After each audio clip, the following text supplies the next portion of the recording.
Belarus country of Eastern Europe. Until it became independent in 1991, Belarus, formerly known as Belarus or White Russia, was the smallest of the three Slavic republics included in the Soviet Union. While Belarusians share a distinct ethnic identity and language, they never previously enjoyed unity and political sovereignty except during a brief period in 1918. Belarusian history is thus less an isolable national narrative than a study of regional forces, their interplay, and their effects on the Belarusian people. The territory that is now Belarus underwent partition and changed hands repeatedly. As a result, much of the history of Belarus is inseparable from that of its neighbors. Since independence, Belarus has retained close ties to its most dominant neighbor, Russia. In 1999, the two countries signed the Union State Foundation Treaty, which aimed to create a politically integrated confederation with a common currency. The precise nature of the partnership, however, remained unclear well into the 21st century. About 1/5 of the population of Belarus resides in the centrally located capital Minsk, a sprawling modern city that was almost entirely rebuilt after its near destruction in World War II. Land: Belarus is a landlocked country bordered by Lithuania and Latvia to the northwest, by Russia to the north and east, by Ukraine to the south, and by Poland to the west. In area, it is roughly 1/3 the size of its southern neighbor Ukraine.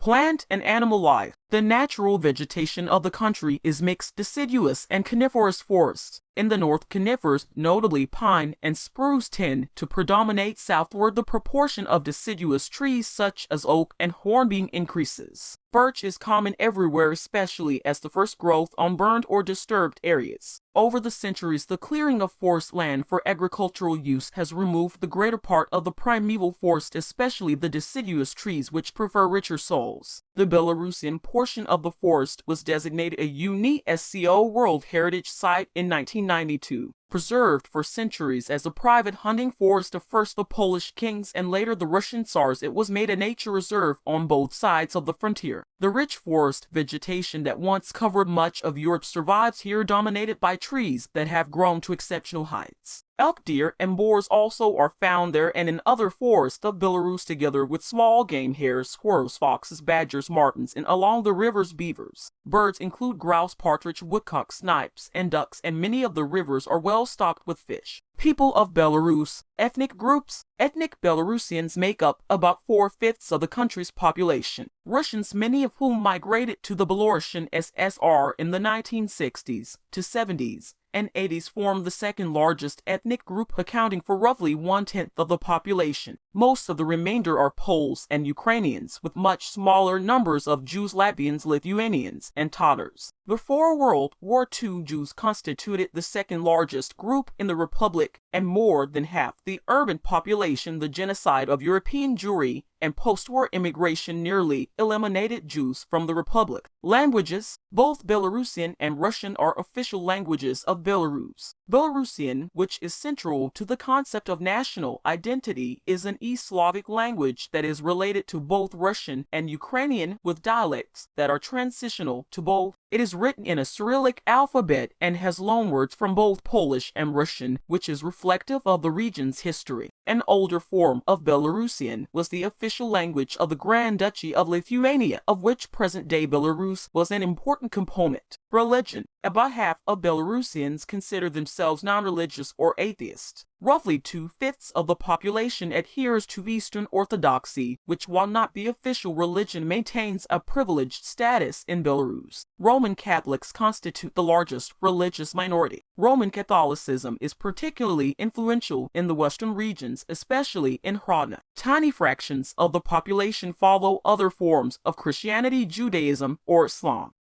Economy: devastation during World War II nearly wiped out agriculture and industry in the Belarusian SSR, and the intensive post-war drive to restore the economy resulted in a large industrial sector that depended on the other Soviet republics, particularly Russia, for energy and raw materials. The dissolution of the Soviet Union not only dramatically increased the cost of those raw materials, but also reduced the traditional market for Belarusian manufactured goods. As a result, production decreased in Belarus during the early 1990s. Largely in response to economic upheaval, Belarus saw closer economic ties with Russia. In the early 21st century, Russia remained a major trading partner. Belarus experienced substantial increases in its gross domestic product (GDP) as well as growing trade with the European Union. The country was hit hard, however, by the global recession that began in 2008. Agriculture, forestry, and fishing. The agricultural sector in Belarus, which employs about 1/10 of the labor force but constitutes a diminishing proportion of GDP, is dominated by large collective and state farms. Private holdings were permitted for household use during the Soviet era, but while their number increased dramatically following independence, they remain small in size. Most of the country has mixed crop and livestock farming with a historic emphasis on flax growing. Potatoes, sugar beets, barley, wheat, rye, and corn are other important field crops. A large percentage of the grains are used for animal feed. Cattle, poultry, and pigs are the main livestock. Considerable areas of the swampy lowlands have been drained since the late 19th century, with much of the reclaimed land being used for fodder crops. Dairying and truck farming are locally important in the vicinity of Minsk. Most of the country's small fish yield results from aquaculture. Health and welfare, managed by the government and funded through taxation. Health care ostensibly is available at no cost to all Belarusians. Most medical services are provided by publicly owned facilities, although some private medical practices and clinics have emerged. In rural areas, primary health care is provided by health posts or health stations. The former are staffed by nurses, midwives, or other paramedical personnel, while the latter have physicians on staff. Urban areas are served by polyclinics, facilities that combine the functions of a hospital, outpatient department, and a general practitioner health center. During the Soviet years, inadequate training and technology contributed to a system that has failed to meet many basic medical needs in independent Belarus. Some health care facilities have been modernized. Moreover, the incidence of infectious diseases has increased considerably since independence. In addition to subsidizing health care, the Belarusian government provides substantial welfare benefits such as pensions and paid maternity leaves to its citizens. Education. Under the former Soviet government, Belarus achieved virtually universal literacy. Education is compulsory from ages 7 to 16. Institutions of higher learning include the Belarusian State University 1921, the Belarus State Economic University 1933, and the Minsk State Linguistic University 1948, all in Minsk, the Yangaku-Pavla State University 1978, in Hrada, the Francisc Skorina State University 1969 in Homiel, and the Belarusian Agricultural Academy 1848 in Gorky. There are several medical, pedagogical, technological, and agricultural institutes as well. The National Academy of Sciences of Belarus 1929 is the chief scientific organization in the country and is headquartered in Minsk. Cultural life. Little survives in Belarus of the earliest period of settlement by East Slavs. A distinctively Belarusian culture began to emerge clearly only in the 16th century. As Belarusian culture developed, however, long periods of foreign control, first by the Grand Duchy of Lithuania and the Kingdom of Poland, then by Tsarist Russia, and later by the Soviet Union, introduced a series of outside influences from the European Baroque and classical architectural styles to the cultural constraints of socialist realism. Daily life and social customs. Independence Day, the national holiday of Belarus, is celebrated on July 3, the day of the Soviet liberation of Minsk from German occupation in 1944. Some Belarusians, particularly opposition groups, still recognize the holiday's former date, July 27, the date on which state sovereignty was declared in 1990. The opposition also celebrates March 25, the date of the declaration of independence by the short-lived Belarusian National Republic in 1918. Most Soviet holidays are still commemorated, especially Victory Day, as are religious holidays, including both the Orthodox and Roman Catholic Easters. The Spring International Music Festival in Minsk and the Arts for Children and Youth Festival